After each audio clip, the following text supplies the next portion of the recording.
Hey everyone, I'm back with our lift for challenge 5 of our Halloween cybercrap. And now the lift for challenge 5 is in the top right hand corner, and I've also added the link in the description below. Now for this lift, I'm going to scrapbook 2 photos like they have on the original. I do find this a little bit harder just because I scrap in a smaller size, but where I can, I do try to include more than one photograph, mainly because my albums are just getting full too quick, and I'm doing roughly 4 or 5 albums a year, give or take. I've not even completed I've not even completed one for a long time, but I'm doing a lot of albums a year, and I really need to try and cut that down. So when I include more than one photo on a layout, it really does help towards this, because obviously that's one layout rather than two. Now for these photographs, they are some Snapchat photos of TJ and Darcy. Now when it's like a holiday throughout the year, so we have like Easter, Halloween, Christmas, we always mess around with the Snapchat filters. I never send them to anybody. I just save them. I never really send Snapchats to anyone. But I do like to have a play with a Snapchat filter, and the kids love it. They love seeing how, the faces are different. And these ones were some skeleton ones, and their eyes glowed, and they thought it was really cool. So obviously we got some cool photos of them. Obviously Darcy got into character again. She's she's becoming quite the actress when she is taking on a different character.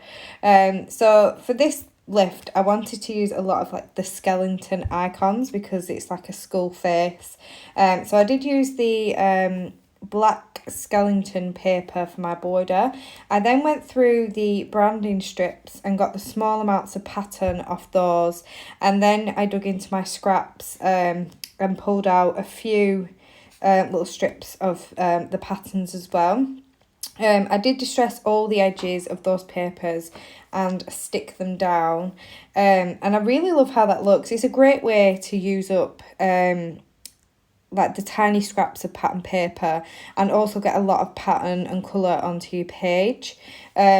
This is definitely a technique I have done before on previous layouts, but it is something I need to do more of to get a lot of my stash used up, because I'm very I'm a bit of a hoarder, and I do keep a collection even when it's down to tiny little strips of paper. So I definitely need to go through those and create some forms of layouts like this with little strips of pattern paper. I have pulled in one of the journaling cut apart cards, which had a skeleton on as well. Now on the original layout, they did use a journaling spot. I couldn't do that on mine just because I didn't have enough room. But I did want to include the little skeleton because he's adorable. I am having a look through the die cuts now to see if there's any die cuts I want to pull in and want to use. I do go for the little gravestone which reads trick or treat, even though we didn't do trick or treating last year because Halloween was very different for us last year, but I just thought that was kind of the perfect embellishment to have on this page, because when you think of skeletons, you think of graves and things like that. So I thought that worked really well. I'm going to have a look at the stickers now, and I like this phrase sticker which says "one cool ghoul."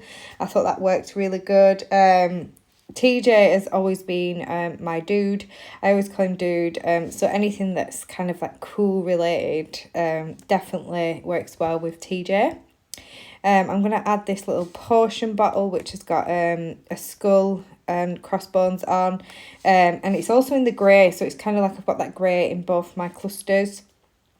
I did try one of the pumpkin puffy stickers. He doesn't make it onto the page. I do switch that out for something else instead. I try this spooky puffy banner. Again, that doesn't make it onto the final page, but it is just sat there for now, and I will pull that off shortly. And I found this Brad, which has the little skeleton guy on it waving, and I just thought he is so cute. He has to make it onto this page. So he replaces the pumpkin puffy sticker on this layout. I'm just keep looking now to see if there's any other little bits I want to bring in. I bring in some of the puffy candy corn stickers. I don't think we really have candy corn over here. I mean, I've never had it. I don't think my children have ever had it either. Maybe someone else in the UK might know if we actually have that over here. I have brought in a puffy spider web, and I've attached that to the top of the photograph. I just felt like it needed a little bit of something up there. Now looking through potential title ideas, and I do decide to go for this Boo as my title for this page. Now, I said just a second ago that I needed something up at the top. I needed something kind of coming off up the top of the clusters, and I did find I think it was part of a tag with some bats on. So I fussy cut the bats out and had them so they looked like they were flying up the page. And shortly I do find another one and add him to the top. He's a smaller one. So then I've got 3 bats flying up at the top. All my embellishments now are stuck down. And I'm just sticking down the word sticker, I think. And yeah, I do distress the edges of the word sticker so that it matches the pattern papers. I love that look on a page.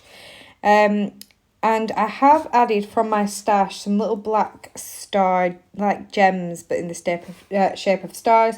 And I scatter those around in my clusters as well. And then I finish off with some splatters in my pearlescent paints. And I really, really love how this one's turned out. I really love the design of this page, the pattern papers that I've used and the embellishments. I think they work so well with the photographs. I will be back in a couple of hours with another scrap lift. Thank you for watching. Bye.